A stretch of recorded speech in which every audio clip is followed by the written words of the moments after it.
وصلى الله تعالى على خير خلقه سيدنا ونبينا ومولانا محمد وعلى آله وأصحابه وبارك وسلم تسليما كثيرا. وعن أبي هريرة رضي الله عنه قال: قالوا يا رسول الله متى وجبت لك النبوة؟ قال: وآدم بين الروح والجسد. رواہ الترمذی. یہ رسول اللہ صلی اللہ علیہ وسلم کے مختلف اعتبار سے فضائل اور کمالات کا بیان چل رہا ہے. ان احادیث کا تذکرہ ہے جس میں نبی اکرم صلی اللہ علیہ وسلم نے بحیثیت نبی اپنے فضائل اور اپنے کمالات کو بیان فرمایا ہے. من جملہ آپ کی فضیلت اور آپ کے کمال کے ایک فضیلت یہ ہے جو ابھی پڑھی گئی اس حدیث کے اندر سیدنا حضرت ابو ہریرہ رضی اللہ تعالیٰ عنہ سے منقول ہے. چنانچہ حضرت ابو ہریرہ رضی اللہ تعالیٰ عنہ فرماتے ہیں کہ لوگوں نے اللہ کے رسول صلی اللہ علیہ وسلم سے سوال کیا: اے اللہ کے رسول، متی وجبت لک النبوۃ، آپ کے لیے نبوت کب ثابت ہوئی؟ قال: وآدم بین الروح والجسد. آپ صلی اللہ علیہ وسلم نے فرمایا اس وقت جب کہ ابھی حضرت آدم علیہ السلام روح اور جسم کے درمیان تھے. میرے لیے نبوت اس وقت ثابت ہو چکی ہے، اس وقت ثابت ہو چکی تھی جب کہ ابھی حضرت آدم علیہ السلام روح اور جسم کے درمیان تھے. یعنی ابھی آپ کا جسد خاکی بنایا نہیں گیا تھا اور آپ کی روح اس جسم کے اندر ڈالی نہیں گئی تھی. اس سے پہلے بھی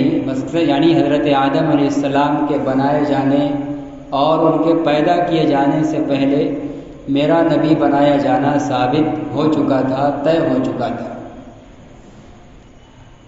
وعن العرباض بن ساریہ رضی اللہ عنہ عن رسول اللہ صلی اللہ علیہ وسلم انہ قال: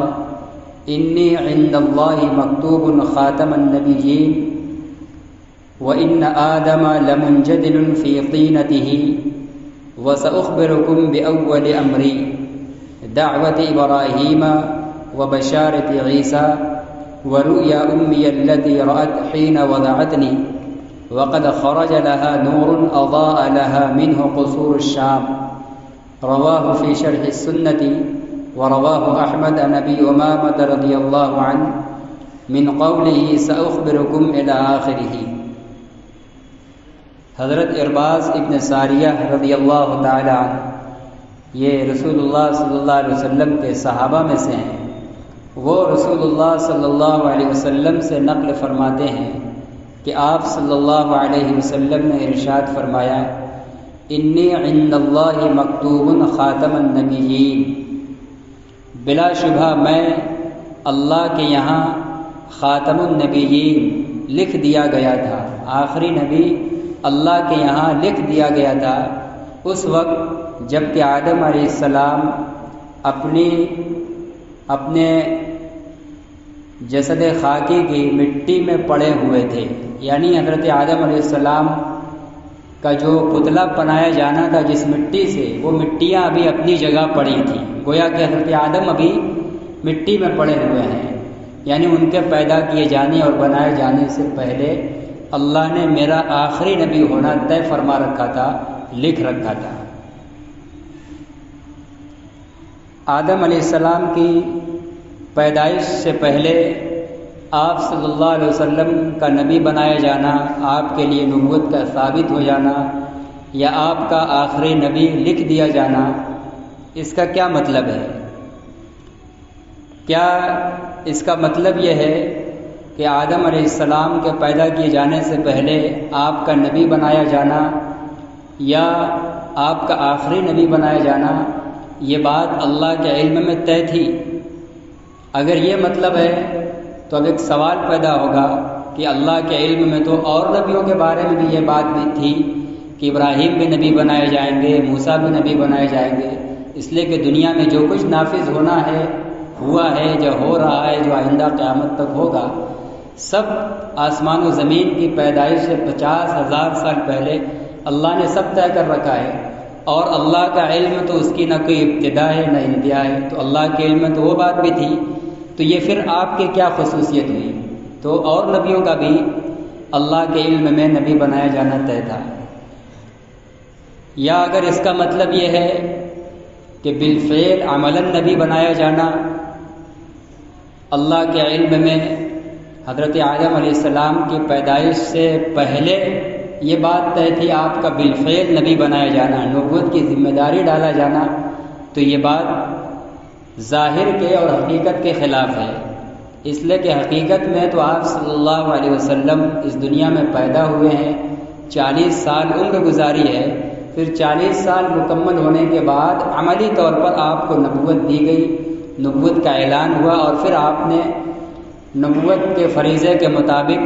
جو نبی کی ذمہ داری ہوتی ہے بندوں تک اللہ کا پیغام پہنچانا، وحی پہنچانا، اس ذمہ داری کو آپ نے دینا شروع کیا ہے۔ تو اس اعتبار سے بھی یہ کوئی خصوصیت سمجھ میں نہیں آ رہی، یہ ایک سوال ہے، کسی کے ذہن میں پیدا ہو سکتا ہے، چونکہ محدثین کی عادت ہے کسی بھی جملے پر تفسیر کے یا حدیث کے کوئی سوال کسی جہت سے پیدا ہو سکتا ہے تو اس سوال کو خود ظاہر کرتے ہیں اور پھر اس کا جواب بھی دیتے ہیں۔ اس سوال جو ذہن میں پیدا ہو رہا ہے، جو یہ ہو رہا ہے کہ آدم علیہ السلام کی پیدائش سے پہلے اللہ کے علم میں یہ بات طے تھی کہ آپ نبی بنائے جائیں گے یا آپ آخری نبی ہوں گے، تو یہ سوال تو ہوگا، ہمیں سے ہر ایک کے ذہن میں آ سکتا ہے کہ اس میں آپ کی کیا خصوصیت ہوئی، یا آپ کا کیا کمال ہوا۔ اللہ کے علم میں تو سب کچھ پہلے سے طے ہے، تو اللہ کے علم میں پہلے سے یہ بھی تھا کہ ابراہیم بھی نبی ہوں گے، ابراہیم کے بیٹے اسماعیل اور اسحاق، اور اسحاق کے بیٹے یعقوب، یعقوب کے بیٹے یوسف، اسی طرح موسیٰ اور عیسیٰ اور عزیر، یہ سب اللہ کے نبی ہوں گے۔ تو پھر یہ کہنا کہ میرا اللہ کے علم میں نبی ہونا اس وقت سے ہے جب کہ ابھی آدم پیدا نہیں ہوئے تھے، تو یہ کوئی خصوصیت کی بات تو نہیں ہوئی۔ تو اس کا جواب محدثین نے دیا ہے کہ اس کا مطلب یہ ہے کہ اللہ کے علم میں ہونا، اس میں تو سارے نبی برابر ہیں۔ آپ کے لیے نبوت اس وقت ثابت ہو گئی تھی یا آپ کو آخری نبی بنایا جانا اس وقت لکھ دیا گیا تھا جب کہ ابھی آدم پیدا نہیں ہوئے تھے، اس کا مطلب یہ ہے کہ آپ کی نبوت کو روحوں کے بیچ میں، جو آدم سے لے کر ان کی اولاد میں قیامت تک جتنے انسان پیدا ہوں گے، اللہ نے پہلے سب کے روحوں کو پیدا کیا ہے، اور پیدا کرنے سے پہلے عالم ارواح کے اندر جہاں روحیں ساری جمع ہیں، اللہ نے تمام روحوں سے عہد لیا ہے کہ کیا میں تمہارا رب نہیں ہوں؟ تو سب نے اقرار کیا ہے۔ تو اللہ نے اس روح پر عالم ارواح میں حضرت آدم کی پیدائش سے ان کا پتلا اور خاک، جسد خاکی بنائے جانے سے پہلے ان تمام روحوں کے سامنے ظاہر کیا ہے کہ یہ روح جو حضرت محمد صلی اللہ علیہ وسلم کے جسم اطہر میں شامل کی جائے گی، دیکھو یہ نبی ہوگی، یہ آخری نبی ہوگی۔ تو آپ کی نبوت آدم سے پہلے تمام ارواح کے سامنے ظاہر کی۔ یہ ہے ان احادیث کا مطلب، جس میں یہ آتا ہے کہ میرے لیے نبوت اس وقت ثابت ہو گئی جب کہ ابھی آدم علیہ السلام پیدا بھی نہیں ہوئے تھے۔ تو اس کا مطلب یہی ہے کہ آپ کی نبوت کو تمام روحوں کے بیچ متعارف کرایا گیا تھا۔ چنانچہ متعدد روایات کے اندر آتا ہے کہ آپ صلی اللہ علیہ وسلم بلکہ آدم کی پیدائش سے پہلے جنت کے دروازوں پر، اسی طریقے سے فرشتوں کی زبان پر، جنت کی حوروں کے سینوں پر، ہر جگہ آپ صلی اللہ علیہ وسلم کا نام اور نبی ہونا لکھا گیا تھا۔ یہ تمام لوگوں میں آدم کے پیدا ہونے سے پہلے ہی آپ کا تعارف کرایا گیا تھا۔ یہ مطلب نہیں ہے کہ اللہ کے علم میں حضرت آدم علیہ السلام کی پیدائش سے پہلے یہ تھا کہ آپ نبی ہوں گے، اس لیے کہ اس اعتبار سے یہ آپ کی کوئی خصوصیت نہیں ہے، اور نبیوں کا نبی ہونا بھی اللہ کے علم میں تھا۔ آپ کے آدم سے پہلے نبی ہونے کا مطلب یہ ہے کہ تمام انسانی روحوں کے درمیان اللہ نے آپ کی روح کا تعارف کرایا تھا کہ یہ نبی ہوں گے اور آخری نبی ہوں گے، جبکہ اور نبیوں کی نبوت کا وہاں تعارف نہیں کرایا گیا تھا، ان کا تعارف دنیا کے اندر ہوا ہے۔ تو اس اعتبار سے ہمارے نبی آخر الزماں صلی اللہ علیہ وسلم کی یہ خصوصی فضیلت اور کمال ہے جو کسی اور نبی کو حاصل نہیں ہے۔ تو اس طرح کی جتنی بھی حدیثیں آتی ہیں یا باتیں آتی ہیں کہ آدم علیہ السلام کی پیدائش سے پہلے ہی آپ کا نبی ہونا طے تھا، تو اس کا مطلب یہی ہے کہ روحوں کے درمیان متعارف کرایا گیا تھا۔ ورنہ اگر یہ مطلب لیا جائے کہ اللہ کے علم میں پہلے سے آپ نبی تھے تو اس اعتبار سے یہ آپ کا کوئی کمال نہیں ہے، یا اگر یہ مطلب لیا جائے کہ بالفعل آپ نبی بنا دیے گئے تھے، عملی طور پر آپ کے اوپر نبوت کی ذمہ داری ڈال دی گئی تھی آدم کی پیدائش سے پہلے، تو یہ بات بھی سمجھ میں آنے والی نہیں ہے۔ جس ہستی کے آپ نسل میں سے ہونا ہے، آدم آپ بھی انہی کی اولاد میں سے ہیں، آپ کو آدم کی اولاد میں سے ہونا ہے۔ ابھی آدم پیدا بھی نہیں ہیں کیے گئے ہیں، چاہے جائے کہ کوئی آپ کی اولاد پیدا ہو، اور وجود سے پہلے، پیدا ہونے سے پہلے کسی کے اوپر کوئی ذمہ داری ڈالی جائے، یہ بات بھی سمجھ میں نہیں آتی۔ اور نفس الامر میں، ظاہری دنیا میں انسان نے کھلے آنکھوں دیکھا ہے کہ آپ صلی اللہ علیہ وسلم پیدا ہونے کے بعد 40 سال کی عمر گزارنے کے بعد نبوت کے مقام پر فائز ہوئے ہیں۔ تو یہ آپ کا نبی بنایا جانا، یہ اللہ تعالیٰ نے عالم ارواح کے اندر حضرت آدم کو پیدا کرنے سے پہلے ہی تمام روحوں میں متعارف کرا دیا تھا۔ یہ ہے آپ کی خصوصیت اور کمال جو اس حدیث کے اندر بیان کی جا رہی ہے۔ تو حضرت ابو ہریرہ رضی اللہ تعالیٰ عنہ کی حدیث کا اور حضرت ارباز ابن ساریہ رضی اللہ تعالیٰ عنہ، دونوں حدیث کا مطلب یہی ہے، جس میں آپ فرما رہے ہیں کہ میں اس وقت نبی تھا جب کہ آدم ابھی روح اور جسم کے درمیان تھے، یعنی آپ پیدا نہیں ہوئے تھے۔ یا دوسری حدیث میں جو ہے کہ میں اللہ کے یہاں آخری نبی اس وقت لکھا ہوا تھا جب کہ آدم علیہ السلام ابھی اپنے پتلے کے گارا اور مٹی میں پڑے ہوئے تھے، یعنی آپ کا بھی پتلا بھی نہیں بنا تھا پیدا ہونے سے پہلے۔ مطلب یہ ہے کہ ان کی پیدائش سے پہلے اللہ نے میرا نبی ہونا روحوں کے درمیان متعارف کرا دیا تھا کہ یہ روح جس جسم اطہر کے اندر ڈالی جائے گی وہ امت کے آخری نبی ہوں گے اور آخری نبی ہوں گے۔ وَسَأُخْبِرُكُمْ بِأَوَّلِ أَمْرِي، آگے آپ صلی اللہ علیہ وسلم فرما رہے ہیں کہ اور میں تم لوگوں کو اپنی نبوت کے ابتدائی امور کے بارے میں بتلاتا ہوں۔ میری نبوت کی ابتدا کیا ہے، میری نبوت کے ابتدائی معاملات اور حالات کیا ہیں، اس کے بارے میں تم لوگوں کو خبر کرتا ہوں۔ دعوت ابراہیم، پہلی چیز حضرت ابراہیم علیہ السلام کی دعا ہے، یعنی ہماری نبوت کے جو آثار ظاہر ہونا شروع ہوئے ہیں میں ان کے بارے میں بتلا رہا ہوں۔ نبوت کے آثار کیا ہیں؟ تو کہہ رہے ہیں کہ سب سے پہلی چیز حضرت ابراہیم علیہ السلام کی دعا ہے۔ خانہ کعبہ کی تعمیر کے وقت جب عمارت مکمل ہو گئی تھی تو ابراہیم علیہ السلام نے کچھ دعا مانگی تھی، جس میں مشہور دعا ہے ربنا تقبل منا انک انت السمیع العلیم، قبولیت کی دعا فرمائی، اور پھر اس کے بعد دعا فرمائی ربنا وبعث فیہم رسولا منہم یتلو علیہم آیاتہ ویزکیہم ویعلمہم الکتاب والحکمہ۔ اے ہمارے پروردگار، آپ کا یہ گھر تو مکمل ہو گیا، اب آپ ہماری ذریت میں کوئی ایک رسول بھیجیے گا۔ ابراہیم علیہ السلام خود نبی بنائے گئے ہیں، لیکن اپنی ذریت میں بھی ایک رسول کی دعا کر رہے ہیں، ایک رسول بھیجیے گا جس کا کام یہ ہو کہ جو آپ کی آیتوں کی لوگوں کے سامنے تلاوت کریں، پڑھ کر سنائیں، اور آیت کے احکام کو، مسائل کو سکھلائیں، اور آپ کی امت کے دلوں کو کفر و شرک کی اور گناہوں کی گندگیوں سے پاک و صاف کریں۔ تو ایسا 3 کام کرنے والا نبی آپ میری ذریت میں سے بھیجیے گا۔ تو اللہ کے نبی صلی اللہ علیہ وسلم فرماتے ہیں کہ یہ حضرت ابراہیم کی دعا میری نبوت کا پہلا اثر ہے، پہلا ظہور ہے۔ میں حضرت ابراہیم علیہ السلام کی اسی دعا کا اثر ہوں، نتیجہ ہوں۔ حضرت ابراہیم علیہ السلام نے جس کو نبی بنانے کی دعا کی ہے وہ میں ہی ہوں، آپ کی دعا کا مصداق اور مراد میں ہوں۔ وہ بشارت عیسیٰ، اور میری نبوت کے آثار جو ابتدائی جو چیزیں آثار میں سے ظاہر ہوئی ہیں، کہ عیسیٰ علیہ السلام کی بشارت ہے کہ میرے ابھی پیدا ہونے سے پہلے عیسیٰ علیہ السلام نے اپنی قوم کو بشارت دی ہے، جس بشارت کو قرآن نے بھی نقل کیا ہے، وَمُبَشِّرًا بِرَسُولٍ يَأْتِي مِن بَعْدِهِ اسْمُهُ أَحْمَدُ، کہ عیسیٰ علیہ السلام اپنی قوم کو خوشخبری دیتے تھے ایک ایسے رسول کی جو ان کے بعد آئے گا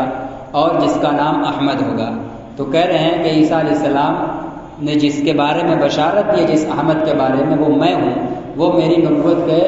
علامات اور دلائل کا وہ پہلا اثر ہے۔ وَرُؤْيَا أُمِّيَ الَّتِي رَأَتْ، اور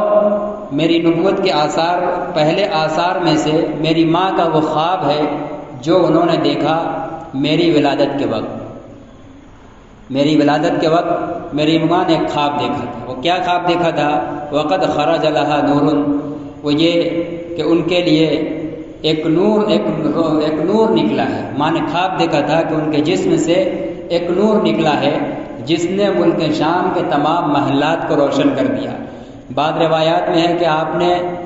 ابتدائے حمل کے اندر، جب ابھی آپ کو لے کر ان کی ماں حاملہ نہیں ہوئی تھی، ہونے ہی والی تھی، فرشتوں نے آ کر خبر دی تھی کہ آپ ایک ایسے بچے کو جنم دینے والی ہیں جو نبی ہوگا اور آخری نبی ہوگا، اور اس کی نبوت کا اثر مشرق سے لے کر مغرب تک پہنچے گا۔ اور اسی طرح بعض روایت میں یہ بھی ہے کہ آپ نے بیداری میں بھی دیکھا حمل کی حالت میں کہ میرے جسم سے کوئی نور نکلا اور اس نے پورے مشرق و مغرب کو روشن کر دیا۔ اور ولادت کے وقت کا یہ مشہور واقعہ ہے کہ پیٹ سے کوئی نور ان کو نکلتا ہوا محسوس ہوا، دکھائی دیا، اور جس نے ملک شام کے تمام محلات کو روشن کر دیا۔ یہ سب اشارہ تھا اس بات کی طرف کہ آپ جب نبی بن کر دنیا میں ظاہر ہوں گے تو آپ کے ذریعے جو تعلیمات اور جو دین ظاہر ہوگا وہ پوری دنیا تک پھیلے گا۔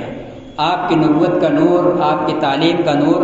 مشرق سے لے کر مغرب تک، شمال سے لے کر جنوب تک، ہر سمت میں پوری دنیا کے کونے کونے میں پہنچے گا۔ تو کہہ رہے وہ میری نبوت کے آثار میں سے ہے جو میری ماں کو ولادت کے وقت ہی بذریعہ خواب دکھلا دیا گیا تھا۔ اور چنانچہ یہ بھی ہے کہ ولادت کے وقت میں جو فرشتے آتے تھے ان کو تسلی دیتے تھے، اور ساتھ ہی ساتھ ان کو یہ تلقین بھی کرتے تھے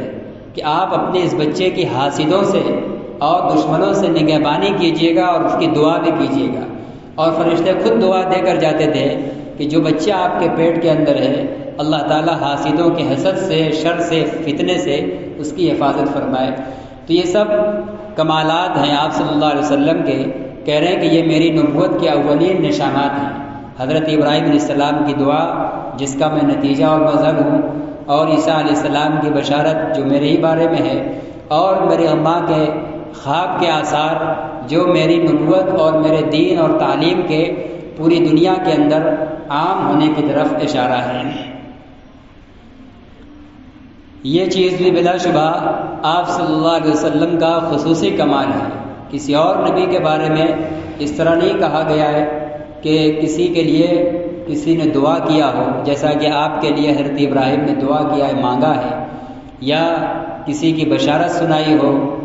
یا کسی نبی کی ماں نے اس طرح خواب دیکھا ہو اس کے دین کے پوری دنیا میں چھا جانے کا، یہ آپ کی خصوصیت اور کمال ہے۔ وعن ابی سعید رضی اللہ عنہ قال قال رسول اللہ صلی اللہ علیہ وسلم انا سید ولد یوم آدم یوم القیامہ ولا فخر وبیدی لواء الحمد ولا فخر ما من نبی یومئذ آدم فمن سواه الا تحت لواہی وانا اول من تنشق عن الارض ولا فخر رواہ الترمذی۔ حضرت ابو سعید خدری رضی اللہ تعالیٰ عنہ سے منقول ہے، فرماتے ہیں کہ رسول اللہ صلی اللہ علیہ وسلم نے فرمایا، میں قیامت کے دن اولاد آدم کا سردار ہوں گا۔ قیامت کے دن میدان محشر میں تمام اولاد آدم کا کرم میں سردار ہوں گا۔ ولا فخر، لیکن کرم مجھے کوئی فخر نہیں ہے،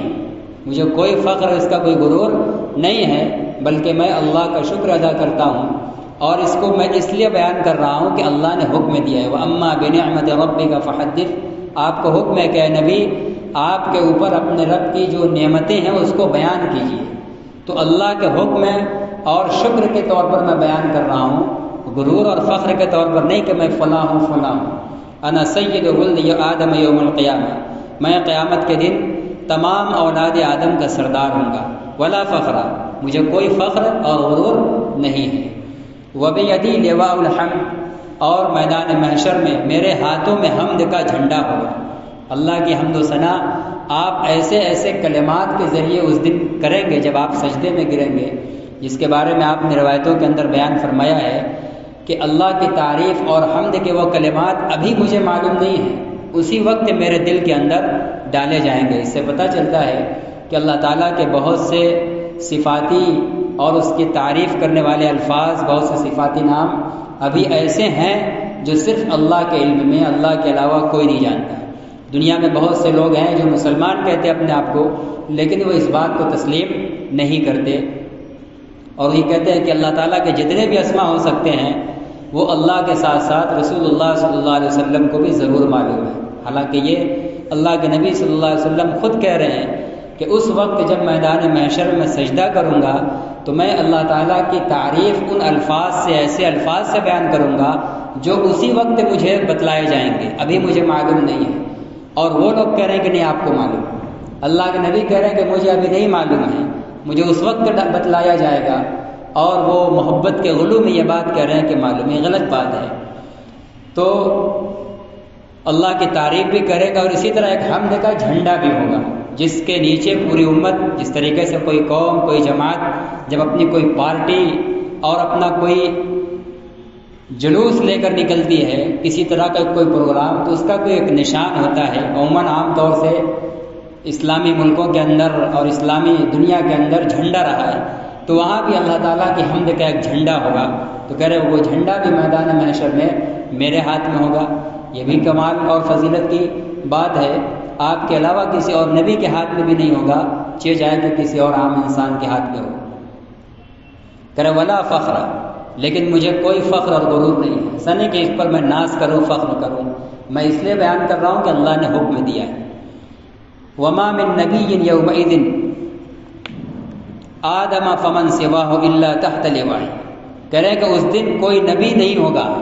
آدم ہو یا ان کے علاوہ کوئی بھی ہو، جو بھی جتنے بھی انبیاء ہیں، الا تحت لواء، سب میرے جھنڈے کے نیچے ہوں گے۔ اس دن کوئی بھی نبی، خواہ آدم ہو یا ان کے علاوہ جو بھی ہوں گے، میرے جھنڈے کے نیچے ہوں گے۔ وَأَنَا أَوَّلُ مَن تَنشَقُّ عَنْهُ الْأَرْضُ، اور میں سب سے پہلا وہ شخص ہوں گا جس سے زمین پھٹے گی۔ قیامت کے دن جب زمین پھٹے گی اور لوگ اپنی قبروں سے کھڑے ہونا شروع ہوں گے، تو کریں گے سب سے پہلے آپ صلی اللہ علیہ وسلم کی قبر اطہر پھٹے گی، آپ صلی اللہ علیہ وسلم سب سے پہلے کھڑے ہوں گے، پھر اس کے بعد دوسرے لوگ کھڑے ہوں گے۔ تو کہہ رہے وَأَنَا أَوَّلُ مَن تَنشَقُّ عَنْهُ الْأَرْضُ، اور میں سب سے پہلا وہ شخص ہوں گا جس سے زمین پھٹے گی، اور جو اپنے قبر سے کھڑا ہوگا محشر کی طرف چلے گا۔ ولا فخر، کہ اس پر مجھے کوئی فخر اور غرور نہیں ہے۔ یہ چیزیں آپ بیان کر رہے ہیں اس لیے کہ اللہ تعالیٰ نے آپ کو حکم دیا ہے کہ اپنے رب کی نعمت اور احسان اور انعام کو بیان کیجیے۔ تو یہ متعدد احادیث کے اندر آپ صلی اللہ علیہ وسلم کی یہ کمالات ہیں، اس کو محفوظ کیا گیا ہے چونکہ آپ کی ذات ہمیشہ کے لیے ہے، تو امت کے لیے آپ کے کمالات کو، آپ کے فضائل اور مناقب کو بھی جاننا ضروری ہے۔ اس لیے ان چیزوں کو بیان کرنا، عام کرنا، سیکھنا ضروری ہے۔ اس سے ہمارے نبی کا ہمارے دل کے اندر صحیح تعارف ہوگا، اور جب یہ فضائل اور کمالات ہمارے سامنے آئیں گے تو آپ کی عظمت بڑھے گی، اور جتنی عظمت بڑھتی چلی جائے گی آپ کی تعلیم عمل پر عمل کرنا اتنا آسان ہوتا چلا جائے گا،